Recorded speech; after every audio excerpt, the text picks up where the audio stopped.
तारीख 2 अप्रैल 2014। नेदरलैंड्स में रहने वाले हैंस क्रमर्स रात भर सोए नहीं हैं। आंखें बोझिल हैं पर नींद कोसों दूर है। हो भी क्यों ना, पिछले कई घंटों से उनकी बेटी 21 वर्षीय क्रिस क्रमर्स और उसकी मित्र 22 वर्षीय लिसान फ्रून से कोई संपर्क नहीं हो पा रहा था।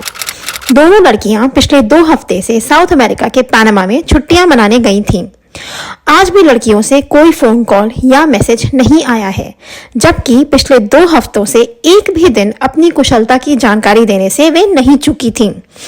किसी अनहोनी का अंदेशा उन्हें अंदर तक झकझोर दे रहा था। तारीख 15 मार्च 2014। क्रिस क्रमर्स और लिसान फ्रून आज के ही दिन एम्स्टर्डम से पनामा के शहर बोका डेल टोरो पहुंची थीं। दोनों लड़कियां बचपन से दोस्त थीं और 6 महीने से इस ट्रिप के लिए पैसे बचा रही थीं। दोनों ने पनामा की नेचुरल ब्यूटी के बारे में काफ़ी सुन रखा था और इस वेकेशन के लिए वे काफ़ी एक्साइटेड थीं।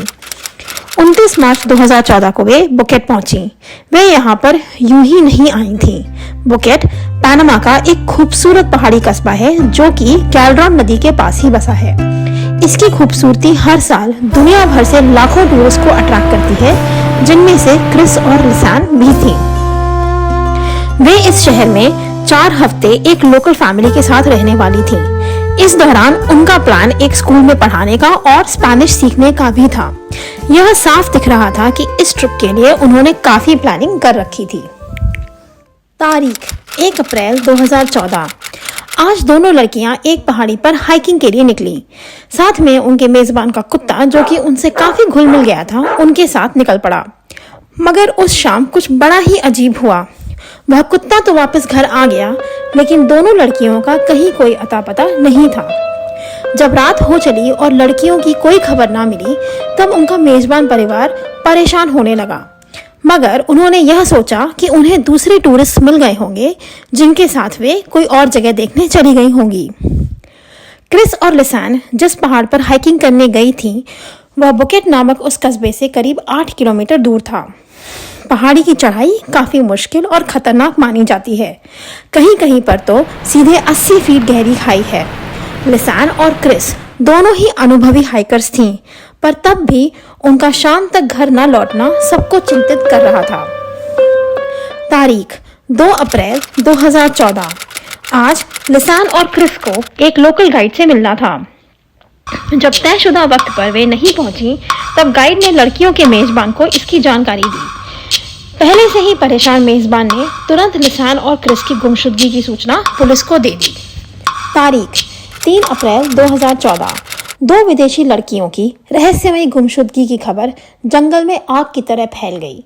पुलिस भी तुरंत हरकत में आई और हेलीकॉप्टर्स, खोजी कुत्ते और लोकल लोगों की मदद से जंगल के चप्पे चप्पे की खोजबीन जोर शोर से शुरू हो गई। पूरा दिन बीत गया पर पुलिस के हाथ कुछ नहीं आया। तारीख 6 अप्रैल 2014। लिसान और क्रिस को पनामा के जंगलों में लापता हुए आज 5 दिन हो चुके हैं। दोनों की कोई खबर ना मिलने से बेचैन और परेशान लिसान और क्रिस के माता पिता स्वयं अपनी बच्चियों को ढूंढने एम्स्टर्डम से पनामा पहुंचे। 20 घंटे का यह सफर उन सब के लिए 20 सदियों से कम न था। घड़ी की सुइयां भागती जा रही थीं, मगर बेटियों का कहीं कोई अता पता नहीं था। लिसान को अस्थमा की शिकायत थी। वीराने पहाड़ पर ना तो वे दवा लेकर गई थी, ना गर्म कपड़े और ना ही खाने पीने का कोई सामान। ऐसे में मानव शरीर का सरवाइव कर पाना काफी मुश्किल हो जाता है। बीतते हुए हर सेकंड के साथ ही लिसान और क्रिस के परिवार वालों की बेचैनी बढ़ती चली जा रही थी। पुलिस के खोजी कुत्ते भी उनका कोई सुराग ला पाने में नाकाम रहे थे। घर वालों ने लिसान और क्रिस की सूचना देने वाले को $30,000 का इनाम देने की घोषणा की। कई लोकल लोग जो कि उस पहाड़ी और उसकी ट्रेल से भली भांति परिचित थे, ने उस ट्रेल पर छोटे छोटे ग्रुप्स बनाकर उन्हें काफी ढूंढा, पर सब खाली हाथ ही वापस आए। रहस्य गहराता जा रहा था। युवा, स्वस्थ और जिंदा दिल लड़कियों का यूं ही गुम हो जाना हर उस व्यक्ति को साल रहा था जिससे वे उस कस्बे में मिली थी। कई हफ्तों की खोजबीन के बाद भी लड़कियों का कोई सुराग ना मिला। सैकड़ों लोगों और पुलिस कर्मियों ने बिना थके हुए दिन रात एक कर दिया, पर यह पहेली सुलझने का नाम ही नहीं ले रही थी। लोग समझ नहीं पा रहे थे कि आखिर लिसान और क्रिस के साथ क्या हुआ। कैसे ये दोनों लड़कियां बस गायब ही हो गईं? क्या वे ट्रेल से कहीं गिर गई थीं, गिरकर घायल हो गई थीं? पर अगर ऐसा ही था तो इतने लोगों द्वारा इतने दिन ढूंढे जाने पर कहीं तो उनका कोई सुराग मिलता। क्या ऐसा हो सकता था कि उस सुनसान ट्रेल पर उनके रास्ते पनामा के क्रिमिनल से जा मिले और वे गलत हाथों में पड़ गई थीं? क्या ऐसा हो सकता है कि उनको किडनैप कर लिया गया था, या किसी जंगली जानवर ने उन पर हमला कर दिया था, या वे मात्र रास्ता भटक गई थीं? ऐसा लगने लगा था कि लिसान और क्रिस की गुमशुदगी का रहस्य बोर्के का जंगल हमेशा के लिए अपने दिल में दफन कर लेगा। इस ठहरे हुए केस में एक नया मोड़ तब आया जब करीब 2.5 महीने बाद जून में एक लोकल औरत को सरपेट नदी के पास एक बैकपैक मिला। यह बैकपैक ऑल्टो रोमेरो नाम के गांव में मिला, जो कि उनकी हाइकिंग ट्रेल से करीब 8 किलोमीटर दूर था। जिस जगह पर यह बैकपैक मिला था वह काफी दूर और अंदर की तरफ था। जहां तक पहुंचना कितना मुश्किल था इसका अंदाजा इसी बात से लगाया जा सकता है कि इस बैकपैक को लेने के लिए पुलिस डिपार्टमेंट को हेलीकॉप्टर का सहारा लेना पड़ा। ऐसे में 2 विदेशी लड़कियों के लिए वहां तक पैदल पहुंच पाना नामुमकिन ही था। पहले पुलिस वालों को लगा कि किसी समय लड़कियां नदी में गिर गई होंगी और उनका बैग नदी के पानी के साथ ऑल्टो रोमेरो गांव पहुंच गया होगा, पर बैग बिल्कुल सूखा हुआ था और अच्छी हालत में था। ऐसा कहीं से नहीं लग रहा था कि वह 2.5 महीने से जंगल में पड़ा हुआ था। यही नहीं, उसके अंदर का सामान भी बढ़िया हालत में था। जिस औरत को यह बैकपैक मिला उसने यह भी बताया कि मात्र 1 दिन पहले तक वह बैकपैक उस जगह पर नहीं था। यही नहीं, मिलने के कई दिन पहले तक वहाँ भारी बारिश हुई थी। अगर वह बैकपैक वहाँ पहले से होता तो यकीनन वह बैग और उसके अंदर का सारा सामान बुरी तरह से भीगा हुआ होता। पर सिर्फ यह बैग ही नहीं मिला। थोड़ी दूर पर 2 तेज बहाव वाली नदियों के बीच एक बड़े से पत्थर पर कुछ गांव वालों को क्रिस के शॉर्ट्स मिले। लोगों ने बताया कि ये शॉर्ट्स उस चट्टान पर कायदे से फोल्ड करके रखे हुए थे, जैसे किसी ने बहुत करीने से उन्हें वहां रखा हो। बैकपैक में इन्वेस्टिगेटर्स को काफी सामान मिला। हैरानी वाली बात यह थी कि यह सब सामान बहुत ही बढ़िया हालत में था।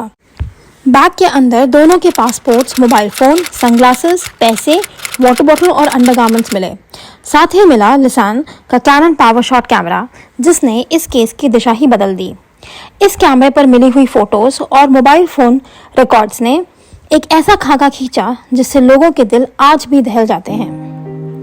लिसान के कैमरे में पुलिस को 133 फोटोज मिली, जिसमें से सिर्फ एक फोटो इमेज 509 डिलीटेड थी। शुरुआत की फोटोज 1 अप्रैल की हैं, जिस दिन दोनों हाइकिंग के लिए निकली थीं। स्टार्टिंग की फोटोज बिल्कुल नॉर्मल हैं। दोनों रिलैक्स्ड हैं, वे हंस रही हैं, मुस्कुरा रही हैं और साफ है कि सुहाने मौसम और खूबसूरत वादियों में काफी एंजॉय कर रही हैं। जो फोटोग्राफ कैमरे में मिली उनकी मदद से अब हम उस दिन की घटनाओं का खाका खींचने की कोशिश करेंगे। करीब 11 बजे के आसपास दोनों ने चढ़ाई शुरू की। दोपहर में 1 बजे वे मिराडोर पहुंची, जहां पर उन्होंने कुछ फोटोग्राफ्स ली। यहाँ पर भी लड़कियों का मूड अच्छा है और वे खुश दिख रही हैं। पर मात्र 3 घंटे के अंदर कुछ ऐसा हुआ जिससे दोनों लड़कियां घबरा गईं। मोबाइल फोन रिकॉर्ड से यह पता चलता है कि 4:39 पर क्रिस ने अपने आईफोन से इमरजेंसी नंबर 112 को डायल किया। इसके बाद 4:51 पर लिसान ने अपने सैमसंग से इमरजेंसी नंबर पर फोन लगाया, पर सिग्नल ना होने की वजह से दोनों ही कॉल्स नहीं लग पाईं। इस समय दोनों ही फोन्स की बैटरी आधी ही बची थी। पहाड़ी की चोटी पर पहुंचने के बाद ज्यादातर टूरिस्ट वापस उसी रास्ते से लौटना शुरू करते हैं जहां से वो आए थे। पर फोटो से यह पता चलता है कि लिसान और क्रिस अलग ही रास्ते पर चल निकली थीं। आखिर अचानक ऐसा कौन सा खतरा आ गया था जिससे घबराकर दोनों ही लड़कियों ने 12 मिनट के अंतराल पर इमरजेंसी नंबर को मिलाने की कोशिश की थी। जो भी हो, शाम को 5:52 पर दोनों फोन्स शायद बैटरी बचाकर रखने के लिए स्विच ऑफ कर दिए गए। उस दिन की आखिरी फोटो दोपहर 1:40 पर ली गई, जिसमें क्रिस के चेहरे पर तनाव साफ दिख रहा है। क्रिस के चेहरे पर जो दिख रहा था वह तनाव है या दहशत? क्या किसी खतरे ने उन्हें अचानक रास्ता बदलने पर मजबूर कर दिया था? 2 अप्रैल की सुबह 6:58 पर सैमसंग फोन को ऑन किया गया और इमरजेंसी नंबर 112 मिलाया गया, पर कॉल नहीं जा पाई और जल्दी ही फोन स्विच ऑफ कर दिया गया। 8:12 पर क्रिस का आईफोन ऑन किया गया, 112 मिलाया गया और फोन स्विच ऑफ कर दिया गया। इसके बाद दिन में 3 बार और सैमसंग से 112 मिलाने की कोशिश की गई पर कॉल नहीं लगी। शाम को 4:19 पर सैमसंग वाले फोन को ऑन किया गया और रात भर फोन ऑन ही रहा। अगली सुबह 3 अप्रैल को सुबह 7:36 पर सैमसंग फोन में मात्र 1% ही बैटरी रह गई थी। इस समय इस फोन को स्विच ऑफ कर दिया गया। 4 अप्रैल को सुबह 5 बजे सैमसंग को ऑन करने की कोशिश की गई। इस समय बैटरी 0% पर थी और फोन खुद ही स्विच ऑफ हो गया। इसके बाद यह फोन दोबारा कभी ऑन नहीं हुआ। 5 और 6 अप्रैल को कई बार आईफोन से इमरजेंसी सर्विसेज को संपर्क करने की कोशिश की गई पर वह असफल ही रही। 7 और 8 अप्रैल को दोनों फोन में कोई एक्टिविटी नहीं हुई।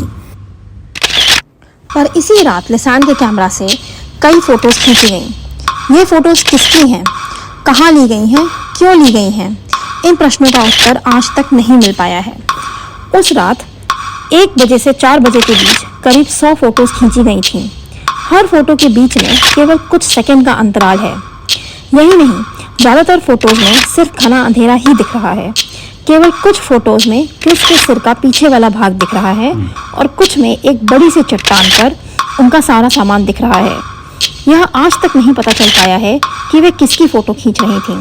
कुछ लोगों का यह भी मानना है कि फुल फोटोज में क्रिस के सिर पर घाव का निशान दिखाई दे रहा है, पर कैमरा पर जो मिला उससे भी ज़्यादा डरावना वो है जो नहीं मिला। वो थी इमेज 509। लिसान के कैमरे से सिर्फ यही एक फ़ोटो डिलीटेड थी और सिर्फ डिलीटेड ही नहीं, प्रोफेशनली डिलीटेड थी। तारीख 19 जून 2014। इस दिन एक नदी के पास कुछ हड्डियां, कपड़े और 2 अलग अलग जूते बिखरे हुए मिले। एक जूता लिसान का था जिसमें उसका पाँव अभी भी मोजे में था। पाँव पर स्किन अभी भी मौजूद थी और उसमें कई फ्रैक्चर थे। क्रिस के कूल्हे की हड्डी भी मिली और इसी के साथ खत्म हुई इन लड़कियों के जिंदा घर वापस लौटने की कोई भी उम्मीद।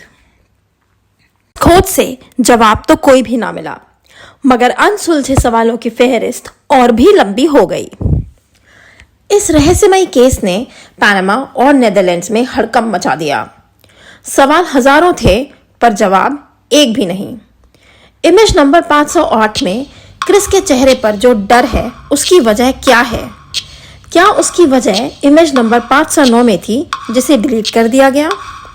डिलीटेड इमेज नंबर 509 में क्या था? उसे किसने डिलीट किया और ऐसे डिलीट किया कि पनामा और नीदरलैंड्स दोनों की ही फोरेंसिक टीम्स उसे रिकवर नहीं कर पाईं। 1 अप्रैल को लिसान और क्रिस ने इमरजेंसी नंबर को सिर्फ एक बार क्यों मिलाया? एक भी कॉल, मैसेज या व्हाट्सएप अपने माता पिता या मेजबान परिवार को क्यों नहीं किया? 1 अप्रैल के बाद 2 मोबाइल फोन्स और 1 कैमरा होने के बावजूद लड़कियों ने अपनी एक भी फोटो या वीडियो क्यों नहीं खींची थी? बैकपैक अचानक ही ऑल्टो रोमेरो के जंगलों में कैसे बरामद हुआ? इलाके में लगातार बारिश होने के बाद भी बैकपैक का सारा सामान इतनी अच्छी हालत में कैसे मिला? क्रिस के शॉट्स को इतने करीने से तह करके चट्टान पर किसने और क्यों रखा? 5 अप्रैल के बाद क्रिस के आईफोन में 77 बार गलत पिन डालकर खोलने की कोशिश की गई। ये गलत पिन किसने डाले और क्यों डाले? वो क्या था, वो कौन था जो 8 अप्रैल की रात में खींची गई 90 फोटोग्राफ्स में कैद नहीं हो पाया?